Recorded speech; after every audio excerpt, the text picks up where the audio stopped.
So it looks like some folks are still hungover from last night's after party. My name is James Pinpin, and my co-presenter is Vivian Su, and we're both from SOLUTE, and we're both part of the VADER team. So I should be clicking this. So it's called the golden hour. Get a severely injured patient into the hands of a surgeon within 60 minutes, and his chances for survival goes up significantly. But it's not just about getting the patient to the surgeon, it's really getting the patient to a surgeon who has the knowledge and expertise to properly treat that injury. So the problem is that these expert surgeons, there are not enough of them. And for their limited number, most of them are located in military hospitals in the US or globally, and not in the front lines. So the challenge is, how do you impart this knowledge and experience to mostly novice field doctors or field surgeons and field medics, where their skill set can be improved by continuous ongoing training and real-time remote assistance. So a group of trauma surgeons based in San Diego came up with this idea of using XR technology, where an expert surgeon with a VR perspective can provide remote guidance to a novice surgeon with an AR perspective when they're going through a surgical procedure. This led to the commissioning of the VADER Project.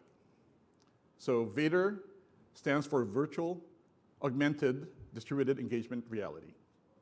And it's an XR framework where you can build applications that can provide real-time training and this real-time assistance, where it's focused right now on surgery and combat critical care. So VADER is a collaboration between SOLUTE engineers and these trauma surgeons. This is VADER.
So by the way, that was Vivian's hand you were seeing on the augmented part of the video. Thank you. Okay, so you saw most of VADER's features on a video, right? So we can just go through it a little bit based on our VADER roadmap. So from the first 6 bubbles there, we've actually prototyped and implemented them, and then the other 3 are still in our backlog. But so VADER provides voice communication between the novice and expert through the headset, and you can configure multiple 2D video streams, so you can position them in different parts of the operating room to point to the patient. We have a 3D capture camera that captures a point cloud of the patient's injury and reproduces it as a hologram for the expert to view on his virtual side. You saw the holograms and the training videos that could be provided by the expert to the novice. And you may have seen there that we have actually the heart rate of the patient that's really being extracted from a smartwatch. And of course, we have some form of application security with multi-factor authentication. So VADER is meant to be really integrated to various devices, not just headsets, AR headsets or VR headsets. We're actually in the process of completing our mobile app version of VADER. So roles or actors who may only have phones or tablets or PCs can also participate in the collaboration session. And of course, we can also feed the different sides of the VADER session to a video wall so that if there's a operating center that's monitoring these sessions, then they can see these things concurrently. So we have input in the form of 3D and 2D cameras, as well as controllers, haptic pens, and gloves that allows the surgeon to more accurately annotate on the hologram of the patient's injury. Let's go through some of the roles that we envision and the workflow of saving a patient. So it starts out with the novice field medic, securing and then trying to stabilize the wounded warfighter, and maybe realizing that he's over his head, and he basically phones a friend to an operations center to ask for assistance. And the operations center then looks for either an expert field medic or an expert surgeon to jump into the session to start assisting the novice field medic. So in situations where it's a multi-nation military operation, you may need an interpreter to also jump in, like through a mobile phone, and observe the session and translate as necessary. And as the patient is stabilized, then a medevac transport might be called in. And so the medevac medic can jump into the collaboration session and then take over from the field medic as the patient is transported to a field hospital. And then finally, field doctor or surgeon, will then take over, but that person may still be a novice field surgeon. And so he may still rely on an expert surgeon, then phone a friend and have him jump in as well and help him go through the actual surgical procedure. And while this is all happening, the operations center in a video wall may be monitoring all these concurrent sessions for a specific operation or even multiple operations, and then coordinating accordingly. So VADER, when it's fully operational, will use a lot of data. And so VADER will be relying on the newest network technologies like 5G fiber optic networks, high bandwidth satellite communications. But we are also designing VADER so that it can still work in kind of a disadvantaged situation for network connectivity. And that's where VADER then reduces its services to just some primary things such as voice, single video, and just sending pictures that are annotated between the novice and expert to allow them to still collaborate with each other in disadvantaged situations. So this is our current setup that we've used when collaborating with our trauma surgeon team. So we have an AR room and a VR room, and For the AR room, which is an operating room, you have the novice surgeon using an AR headset, like a HoloLens 2. And we can configure either multiple 2D cameras and a 3D camera that's hosted on an edge server to be able to get the feeds, which is then sent to our edge server. And on the expert side, we've envisioned that the expert could just be in his office, and that he can either don his VR headset, which could be standalone or tethered to a notebook if he needs extra computing power. And also, we have the option now of also collaborating through a phone or a tablet if they don't have the headsets. Sorry, I think I jumped here. Oh, no, I think that's it. So I'm going to hand it over now to Vivian, and she's going to go to into a deep dive of some of VADER's key features. Thank you. Hi, everyone. Are you guys able to hear me okay? Okay, perfect. So I'm going to go ahead and start off with one of our key features, which is our 3D image capture. Currently, our main collaboration focal point in VADER is the patient injury or the surgical procedure at hand.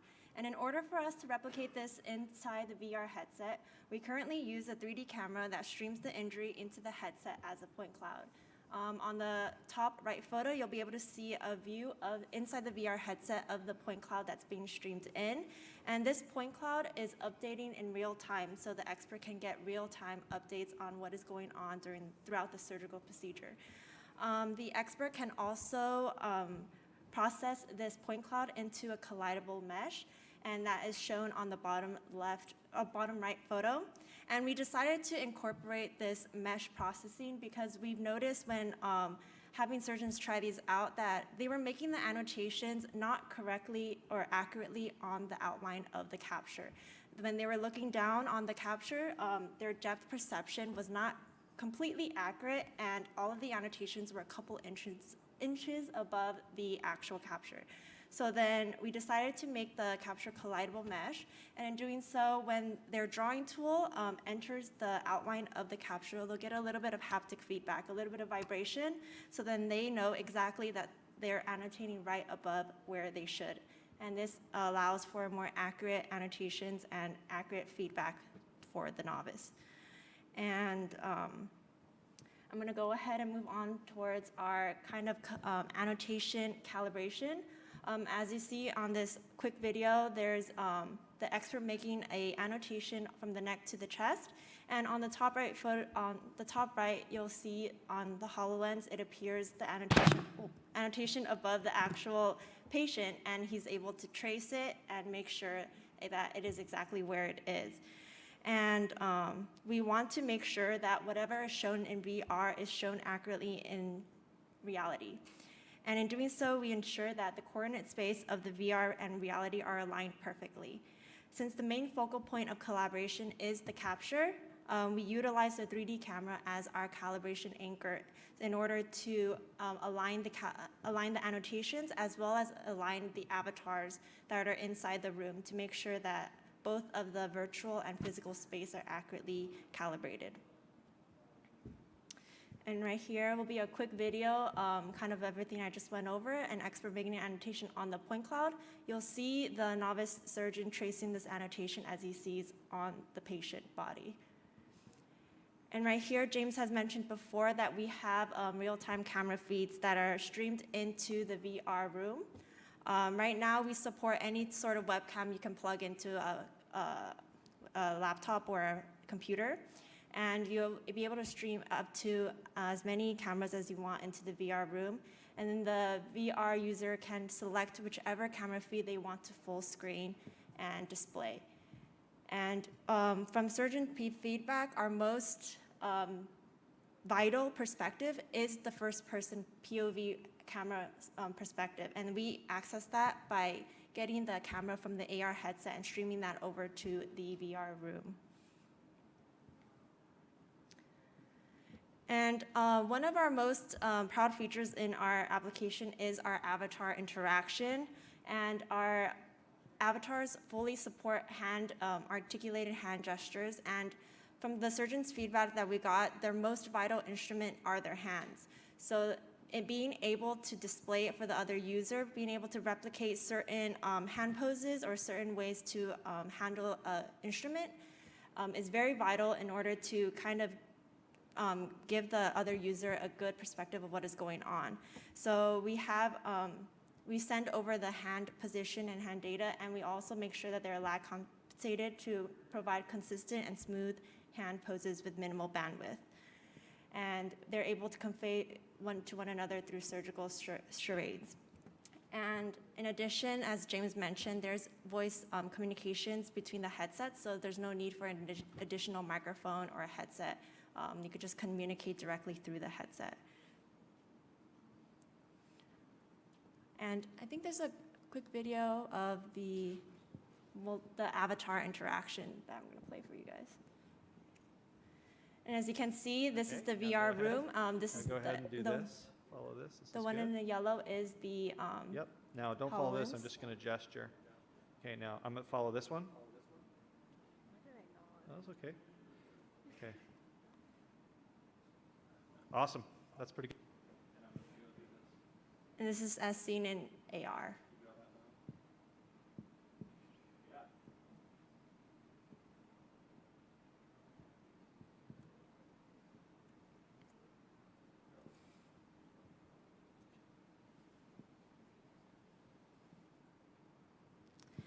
And with the addition in our application, we provide different assets that can really push VADER beyond just a telementoring application. We provide kind of manipulatable holograms in which they can, the avatars in the room can interact with one another, point to a certain part of the hologram and train. In addition to these holograms, we also include surgical tools in order to demonstrate more clearly any sort of procedure, and we're able to add in any sort of tools that are necessary throughout the procedure. And with the addition of these assets, it really pushes VADER beyond a telemetry use case, but provides practical solutions for training and instructive sessions.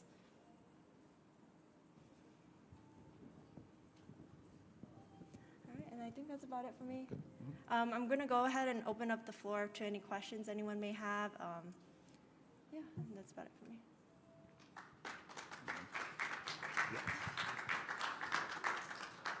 I got a question. How much does it cost? Who's funding it? And who's Sigma Defense Company and SOLUTE? Yeah, actually, well, I can talk about our company, but actually, our customers' legal did not allow them to be presented in this presentation. That's why we kind of had to omit it from our presentation. So we can't talk too much about that. But SOLUTE is we do contracting for the DoD. We've done stuff for the Navy, and actually SOLUTE was recently acquired by Sigma Defense. So SOLUTE is more of like a software development and DevSecOps company, and we were purchased by Sigma Defense, which is more of a satellite hardware company. So we are seeing some synergy there. And actually, we're looking forward to maybe using Sigma's satellite communications to see how we can deploy VADER in a kind of a field situation. So.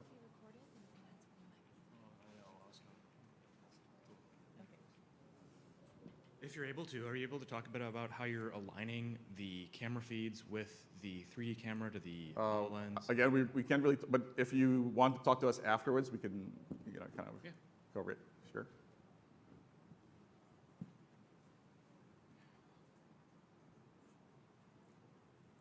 Has the application been used for live treatment of a real human patient, or just mock-up training and scenarios? Yeah, actually, that's the thing that Vivian and I are dreading as the next phase, because the next thing is to actually use cadavers, and that's why we're software engineers. We're scared of blood, so we're dreading that phase of it. But right now, it's just been mostly collaborating with the surgeons using dummies and actually Play-Doh. I'd love a sick robot arm or something, so throw me in the beta program. Okay.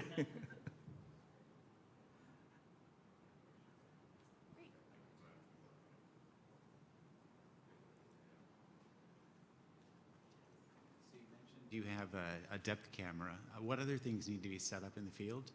Say that again. So you mentioned you have a depth camera. What other things need to be set up in the field? Well, Oh, yeah, but I guess we can talk a little bit about that, right? So actually, we're using it time of flight right now for our point cloud capture. So as you can see, it was a Connect. We're actually looking at we've evaluated other cameras, so we're continually upgrading from commercial to industrial grade equipment to really improve our accuracy and resolution. And one other question, I'm just wondering what other, obviously this application makes a lot of sense. What other applications have you thought about for this kind of collaboration? So that's the thing, is that the team really assembled a lot of kind of knowledge and kind of framework tooling that can allow us to retrofit this to other, like aircraft engine repair or some other, it could be for training or for remote assistance, right? So we made it so that it's configurable to other use cases. Yeah. Awesome. That was an awesome talk. We're gonna have to finish questions for today, but if No you, questions, or I'll ask later. yeah, you can ask afterwards. It's fine. Oh, okay. We're gonna be hanging out. We're here, so actually our customer is here to also support us, so you can also ask some questions. All right, Great. thank you. Thank you. Awesome.